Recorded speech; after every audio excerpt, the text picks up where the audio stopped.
सूरज आसमान में आग उगल रहा है। भयंकर गर्मी है। गोयंकर के चेहरे पर अपने शेड के पशुओं को लेकर गहरी चिंता साफ दिखाई दे रही है। शेड के अंदर भैंसे गाय गर्मी बर्दाश्त नहीं कर पाने के कारण जीभ बाहर निकालकर हाँफ रहे हैं। लक्ष्मी, जल्दी से वो पानी की बाल्टी लेकर गीला कपड़ा लेकर इधर आओ। देख, हमारी गाय गंगा गर्मी की वजह से कैसे हाफ रही है। यह कड़कड़ाती धूप तो इंसानों को ही बदल कर राख कर देती है। फिर ये बेजुबान जानवर इस गर्मी को कैसे बर्दाश्त करेंगे। मेरा दिल बैठा जा रहा है। गोयंकर की पत्नी लक्ष्मी हाथ में पानी की बाल्टी लिए घबराती हुई आती है। इस दंपत्ति का कोई संतान नहीं है, इसलिए वे इन पशुओं को ही अपना सगा बच्चा मानकर उसे बहुत प्यार करते हैं। लक्ष्मी बहुत दुखी होकर उस भैंस के सिर पर हाथ फेरती है। अरे बेचारे, हमारे बच्चे इस उमस और गर्मी में तड़प रहे हैं। अगर इन्हें कुछ हो गया तो मैं बिल्कुल बर्दाश्त नहीं कर पाऊंगी स्वामी। गोयंकर लक्ष्मी के कंधे पर ढाढ़स बांधते हुए हाथ रखता है। तुम बिल्कुल चिंता मत करो लक्ष्मी, मैं कल ही इलेक्ट्रिशियन को बुलाकर इस शेड में बड़े बड़े एसी लगवा दूंगा। हमारे पशु ठंडक में आराम से रहने लगेंगे। यह सुनकर लक्ष्मी बहुत खुश होती है। अगले दिन शेड में एसी की ठंडी हवा में पशु आराम करते देख गोयंकर और लक्ष्मी बहुत खुश होते हैं।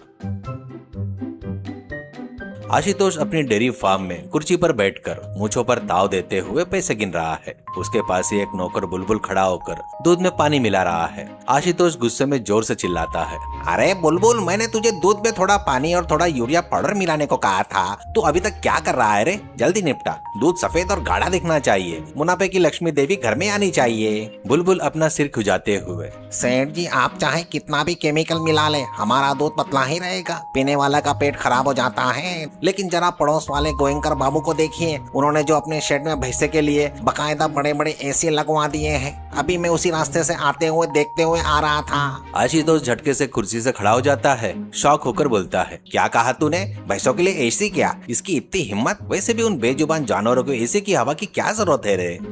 क्यों नहीं है सेठ जी? अब वे वैसे ठंडी ठंडी हवा खाकर इतनी खुशी जैसे आइसक्रीम खा रहे हैं। लीटरों के हिसाब से गाढ़ा दूध दे रहे हैं। पूरा गांव गोयंकर बाबू की तारीफ कर रहा है। यह सुनते ही आशुतोष गुस्से में तिल मिला जाता है। मुंह बंद कर रख गधे, मालिक के सामने दूसरों की तारीफ करता है। उस गोयंकर के अच्छेपन को आग लगे। अगर वो ऐसे ही चलता रहा तो मेरा मिलावटी दूध कोई कुत्ता भी नहीं खरीदेगा। किसी भी तरह उस गोयंकर के धंधे को चौपट करना होगा। उसके एसी का खेल खत्म करना होगा।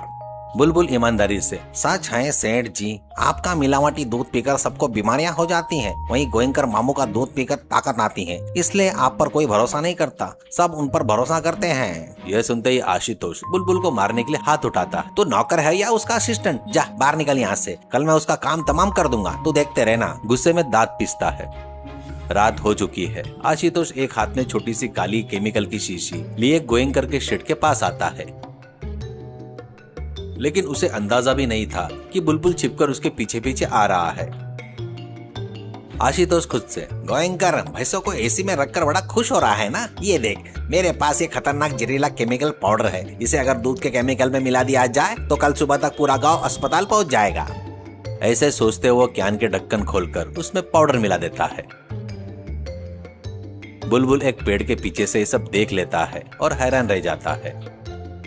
सुबह गांव के चबूतरे पर गांव के लोग इकट्ठा होते हैं। सब लोग बुरी तरह खास खास कर छींक रहे हैं और परेशान हो रहे हैं। गांव के प्रधान प्रमुख वहां आते हैं। ये क्या हो रहा है? गांव के आधे से ज्यादा लोग और बच्चे इस तरह सर्दी, बुखार और भयंकर खांसी से तड़प रहे हैं। आखिर रातों रात ये क्या हो गया? प्रधान जी, ये सब उस गोयंकर के पापों का नतीजा है। उसने पशुओं के शेड में एसी लगवाया है ना। उसी ठंडी एसी की हवा के कारण भैंसों और गाय को खतरनाक निमोनिया और सर्दी हो गई और उस बीमार पशुओं का दूध पीने की वजह से पूरे गांव का यह हाल हुआ है। उसके एसी को तुरंत उखाड़कर फेंकना चाहिए। उसके दूध को बेचने पर बैन लगा देना चाहिए, करके कहता है। गोयंकर हाथ जोड़कर मिन्नतें करता है। नहीं प्रधान जी, ऐसा मत कीजिए। मेरे सारे पशु पूरी तरह स्वस्थ है। मेरी जान जाए तब भी मैं दूध में कभी मिलावट नहीं करूंगा। मुझ पर भरोसा रखिए। बस करो गोयंकर, आशुतोष जो कह रहा है उसमें साइंटिफिक लॉजिक है। एसी की ठंडक से सर्दी होना स्वाभाविक है और वही दूध पीने से यह इंसान में फैल गया है। इसलिए जनता के स्वास्थ्य को देखते हुए आज से हमारे गाँव में गोयंकर का दूध बेचने पर पूरी तरह बैन लगाया जाता है। यही मेरा फैसला है। आशुतोष मन ही मन बहुत खुश होता है। इंस्पेक्टर रंजीत कुमार सिर्फ बनियान और लुंगी पहने कुर्सी पर बैठे हैं। कांस्टेबल लड्डू उनके पास खड़ा होकर हाथ पंखे से उन्हें हवा झाल रहा है।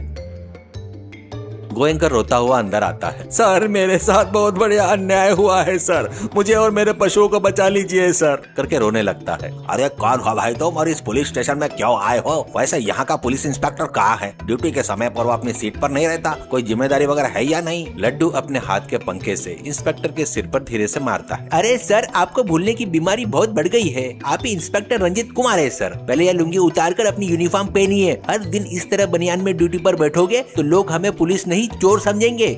रंजित कुमार हड़बड़ाते हुए, अच्छा मैं इंस्पेक्टर हूँ, अब याद आया। लड्डू मेरा यूनिफॉर्म इधर ला। हाँ तो इस बुजुर्ग की क्या समस्या है? सर मेरा नाम गोयंकर है, मैंने अपने पशुओं के शेड में एसी लगवाया है, तो सबने आरोप लगाया कि वह दूध पीने से गाँव वालों को सर्दी हो गई है और मेरा धंधा बंद करवा दिया।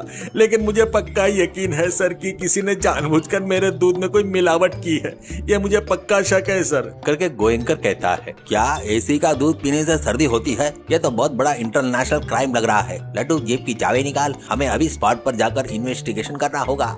पुलिस की जीप सायरन बजाती हुई जा रही है। अचानक रंजित कुमार जीप रोक देता है। अरे सर, जीप क्यों रोक दी? आशुतोष का डेयरी फार्म